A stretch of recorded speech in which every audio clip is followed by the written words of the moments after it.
अस्सलाम वालेकुम। मेरा नाम फरहान है। मैं तलाई का काम करता सा मछली का पहले, तो हूँ सीजन आउट हो गया। मैंने हैपेटाइटिस भी है, उस तो बाद मैं ब्लड प्रैशर का भी मरीज़ हाँ। लेकिन एक जदों का रमज़ान चढ़िया ना, उदों का मेरे को कोई अखराजात नहीं, ताकि मेरे को रेड़ी शेड़ी है, समान भी है।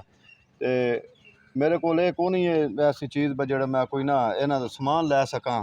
बेसन, घी, मसाले वगैरह, आलू, गैस, ये मेरे को अखराजात नहीं जी। समोसे का भी मैं कारीगर हाँ, रेहड़ी बर्तन तो मेरे को मौजूद ने, लेकिन मेरे को अखराजात नहीं कि मैं गैस, घी, मसाले वगैरह, आलू, बेसन, मैदा वगैरह मैं लै लवां।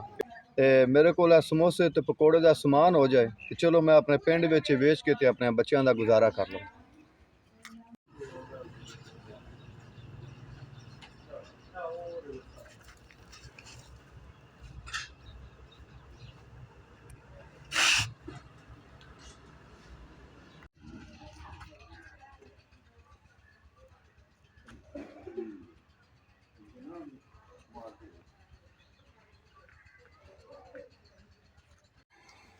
जनाब बड़ी मेहरबानी, बहुत शुक्रिया, बड़ी शफकत तुसां कीती है जनाब साडे ते। जदों दा रमज़ान आया ना तो मैं बेरोज़गार सा। हर चीज़ आ गई है, 7,000 का समान आ गया, 1000 रुपया गैस वास्ते भी आ गया। आज तो मैं अपना काम शुरू करां दा, बच्चों की रोज़ी कमासा। चलो मेरे को पहले बर्तन तो है सा, लेकिन यह अखराजात को ना मैं जो लै सका। आलू आ गए ने, प्याज आ गए ने, घी आ गया, मसाले आ गए ने, हरियाँ मिर्चां, बेसन, मैदा, हर चीज़ आ गई है। 1000 रुपया गैस वास्ते भी आ गया।